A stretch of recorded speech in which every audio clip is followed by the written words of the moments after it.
to stay with you, but I have to go do my job. And I'll come back later and we'll sort this out. But instead, Bush is sitting there waiting until it's time for him to make a speech about the dastardly Japanese striking us at Pearl Harbor. I mean, sorry, who was it this time? Oh, yeah, we're going to blame the Arabs this time. We're going to blame the Arabs for striking us at wherever they were striking us at.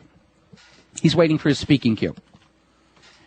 And there's been a great deal of debate about why didn't he go do his job? Why didn't he do anything? Things like this. But I'll tell you what is really the situation here, getting back to Silver Blaze. There were 12 Secret Service protective detail agents in that room with the president. Now, they don't care about upsetting kids. They don't care about any of that stuff. If you look at the videotape of how fast the Secret Service moves when there is a threat to the president, look at the videotape when John Hinckley Jr. took a shot at Reagan and how fast they move. They're just trained to react immediately. They don't think, they don't evaluate, they just grab the president and go. At the moment they knew the country was under attack, what the Secret Service normally would do, should have done, should be on that videotape doing, is escorting the president out and putting him in that bomb-proof limousine he drives around in and driving in a random direction to foil a possible inbound. Because look at it from the tactical situation. There is a supposedly unknown number of airplanes flying over the country, crashing into buildings. Nobody knows how many because our terrorists, nudge, nudge, wink, wink, have managed to stage their hijacks right in the middle of a NORAD exercise, simulating some 30 hijacked planes all over the United States. If you listen carefully to the tapes where they're talking about the hijacked aircraft, you hear one of the controllers say, is this real or a simulation? The guy says, no, this is real. They were in the middle of an exercise, tracking 30 theoretical hijacked planes across the country. Nobody knew which were real and which were simulated. In theory. In theory. So you have these unknown number of planes flying over the country, crashing into buildings. Bush's presence at the Emma Booker Elementary School was in the media 3 days ahead of time. So the terrorists had to know he was there. And then you have the situation of an airport 4 miles away with the main runway almost directly pointing at the Booker School. If somebody has hijacked a plane from that school, from that airport, and aimed it at the school, there is zero warning of an inbound. There's no time.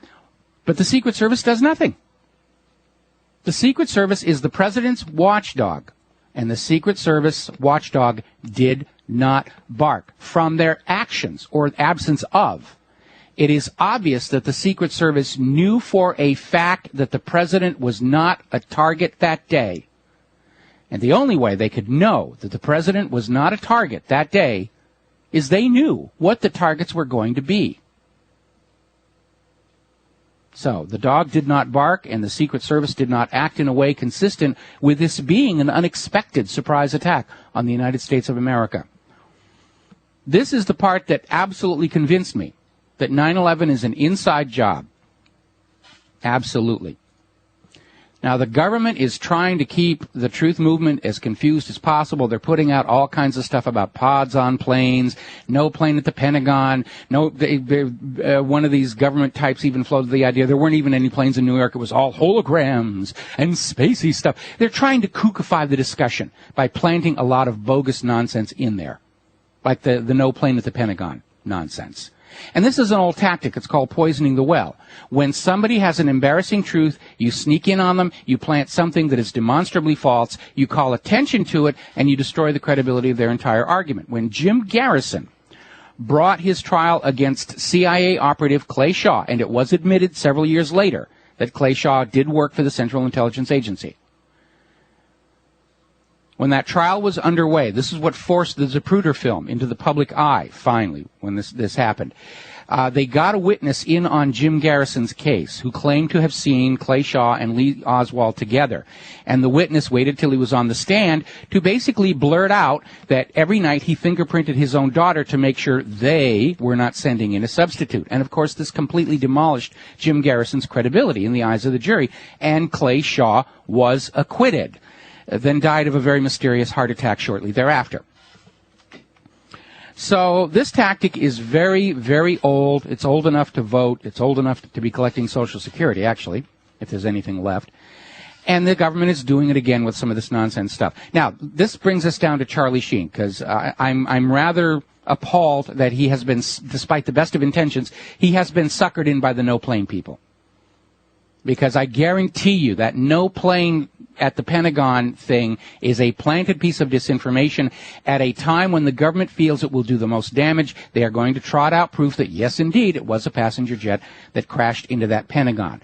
But despite that, Charlie Sheen has done a very valuable service for all of us, because it's all over Europe that he's saying the government did it, and that he's daring his critics to a public debate, and he challenges Barack Obama to answer some very basic questions about what's going on.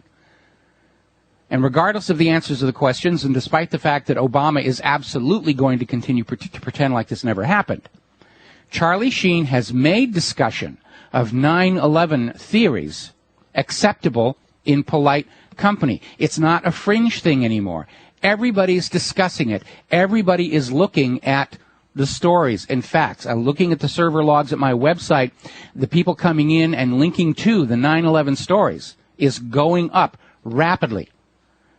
And obviously, once people stop parroting the official government storyline, and once they start looking at the available facts and discarding the planted nonsense and distraction that the government is trying to throw in their way, they'll come to the same conclusion as pretty much everybody else. The government lied about 9/11.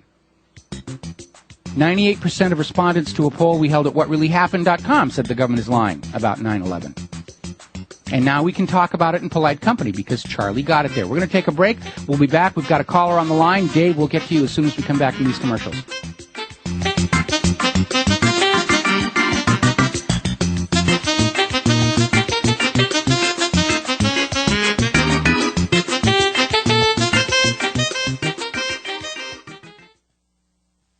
America's #1 source for independent talk radio for over a decade. We are the GCN Radio Network.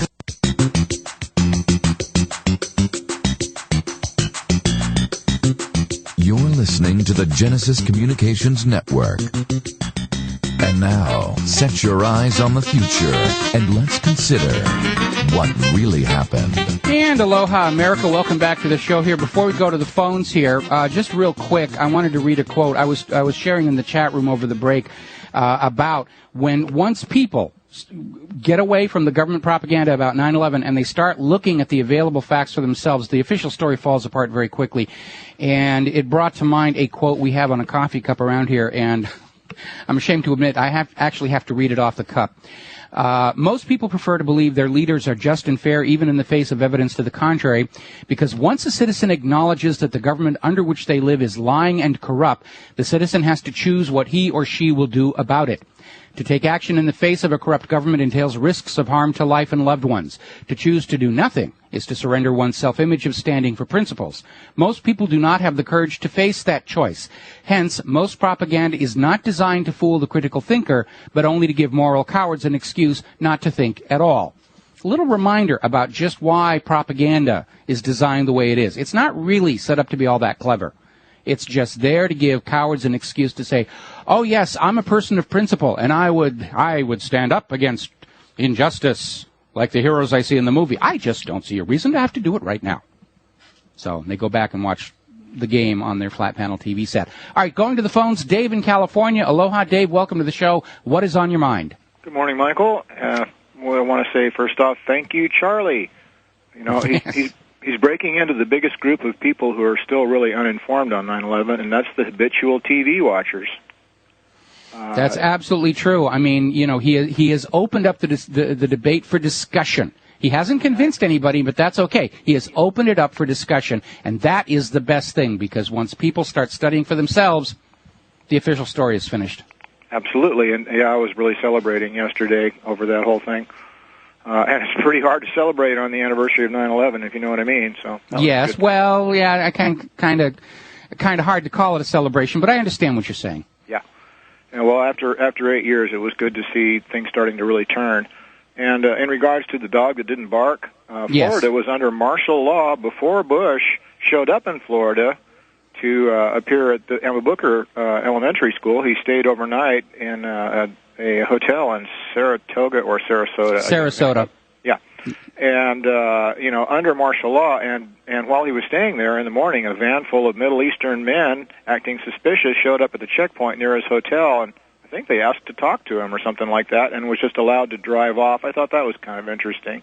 Yeah, it was part of the false flag stuff. Yeah, I mean, you had there were reports about some guys running around in Arab chic costumes in New York by the tunnels.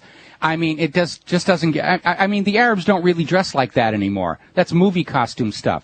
But they were trying so hard to frame the Arabs for this thing. I mean, when they arrested those Mossad agents, the dancing Israelis, the high five and cheering and videotaping the whole thing, the first thing they said to the police is, "We are not your problem. The Palestinians are your problem." I mean, there. The attempt was there.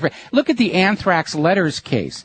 I mean, whether you think Stephen Hatfield did it or Philip Zack did it, the letters included with the anthrax that were written to look like they were from semi-literate Arab Muslim fanatics